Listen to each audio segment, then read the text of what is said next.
क्या प्रेम इतना बुरा हो चुका है कि आज के समय में प्रेम का नाम लेकर लोग झांसा देते हैं, फ़ायदा उठाते हैं और फ़ायदा उठाने के बाद ज़िंदगी भर दर दर की ठोकर खाने के लिए छोड़ देते हैं। मैं हिंदू धर्म से हूँ, वो मुस्लिम धर्म से है। उन्होंने बोला कि तुम कन्वर्ट हो हमारे मुस्लिम धर्म में। उन्होंने बोला कि क्या नाम है, हम शादी कर लेंगे, तुम्हें धर्म परिवर्तन करना पड़ेगा, दोनों बच्चे छोड़ने पड़ेंगे। जहां एक बेबस लाचार विधवा महिला अपनी प्रार्थना लेकर दर दर की ठोकर खा रही है। लव जिहाद बड़े स्तर पर चल रहा है, वो बिल्कुल ख़त्म होना चाहिए और इंसाफ मिलना चाहिए। मेरे बच्चे बिल्कुल डरे हुए हैं उस दिन से ही।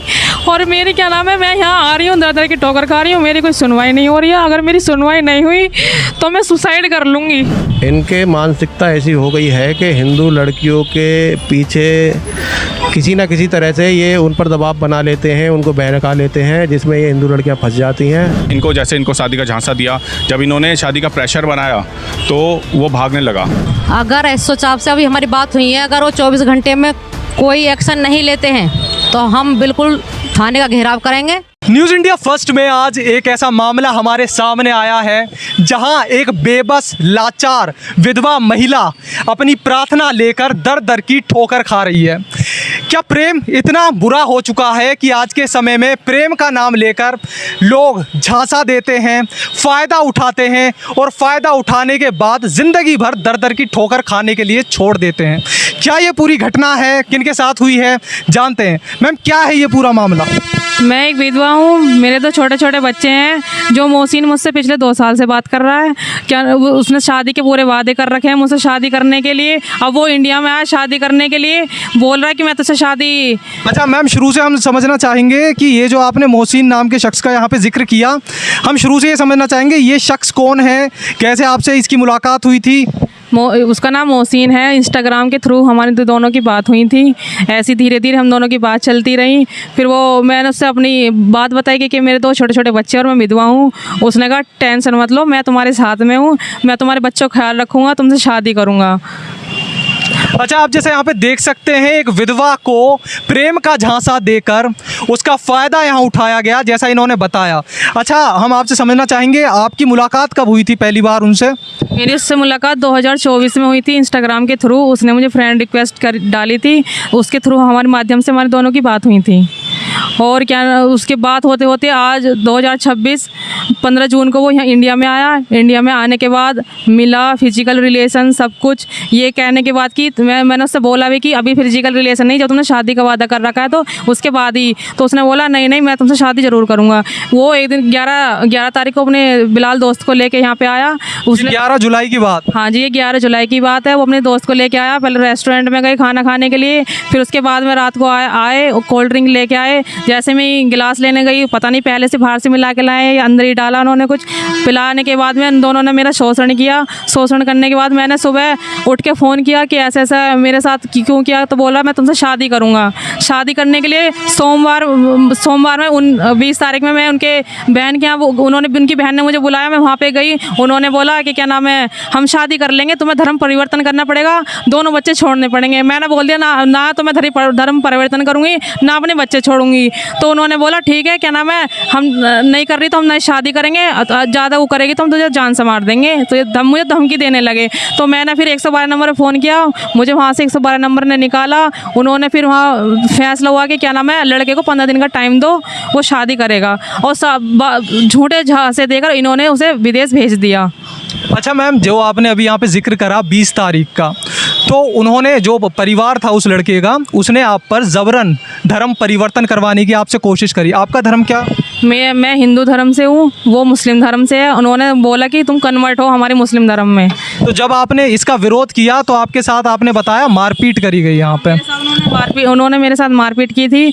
तो फिर मैंने 112 नंबर पे कॉल की थी, मुझे 112 नंबर ने उनके घर से निकाला था।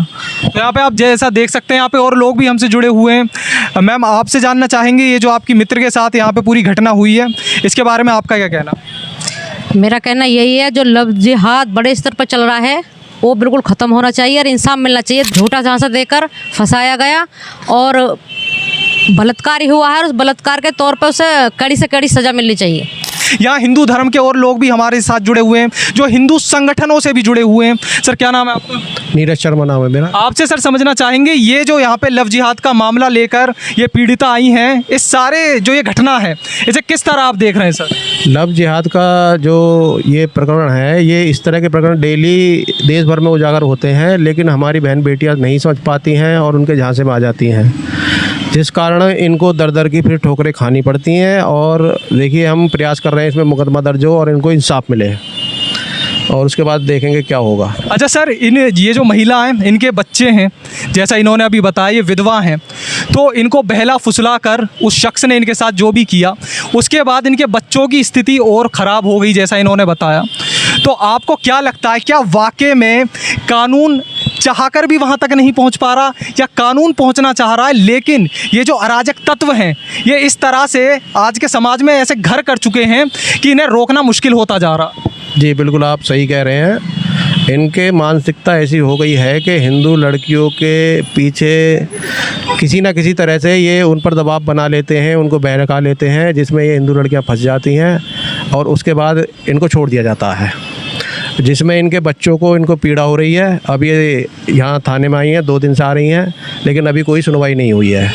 आज इंस्पेक्टर साहब ने हालांकि हमें आश्वासन दिया है कि वे कार्रवाई करेंगे, और टाइम भी दिया है 1 आध दिन का हमें।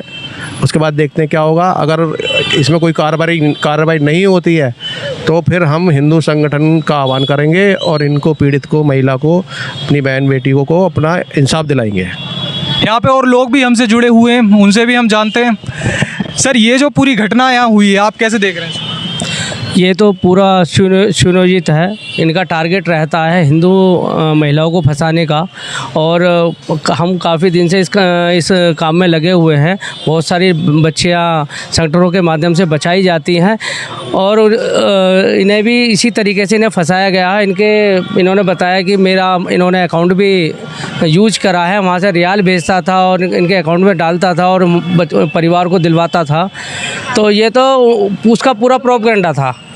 उन्होंने जब फंसाया, इनका इस्तेमाल करा, इन्हें छोड़ दिया। और हम आज कोतवाल साहब से मिले हैं। कोतवाल साहब ने हमें आश्वासन दिया है कि इस महिला की पूरी मदद होगी, और अगर नहीं होती है फिर 48 घंटे का समय उन्होंने दिया। 48 घंटे बाद सभी संगठन के लोगों को हम इकट्ठा करके थाने का घेराव करेंगे।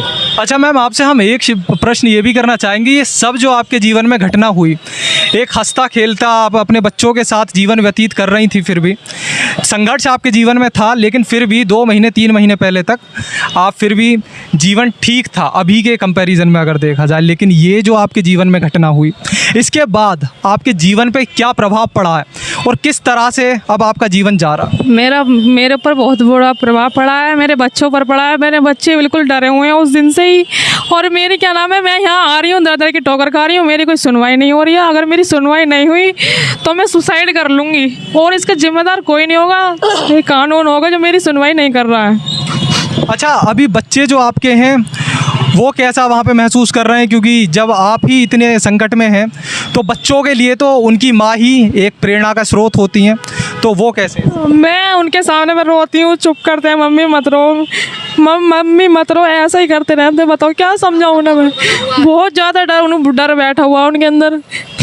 यहाँ पे जैसा आप देख सकते हैं पूरे परिवार में इनके बच्चों में डर का माहौल है।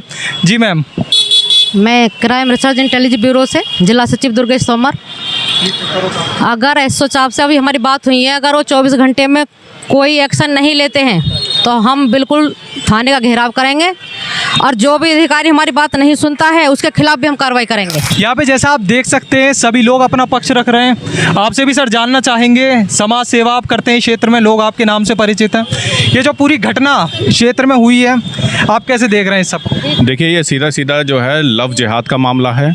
ये लोग क्या है कि डायरेक्टली जो दलित परिवार हैं या फिर जो कमज़ोर परिवार हैं, जो आर्थिक तंगी से जूझ रहे हैं, जो इस तरह के परिवार को टारगेट करते हैं और उनको शादी का झांसा देकर, क्योंकि इनको पहले से ही सब सुनियोजित होता है सारा, उनको शादी का झांसा दिया। इनको शादी का झांसा दिया, जब इन्होंने शादी का प्रेशर बनाया तो वो भागने लगा। इनके अकाउंट का भी इस्तेमाल करा है उसने। वो कह रहा है कि भाई मैंने उसके इनके अकाउंट में पैसे डाले हैं, जबकि इनका कहना है कि भाई इनके अकाउंट में डाल के उसने कभी अपने चाचा को, कभी अपने भाई को, कभी अपनी बहन को, कभी गाड़ी की किस्त, वो सब डलवाया है।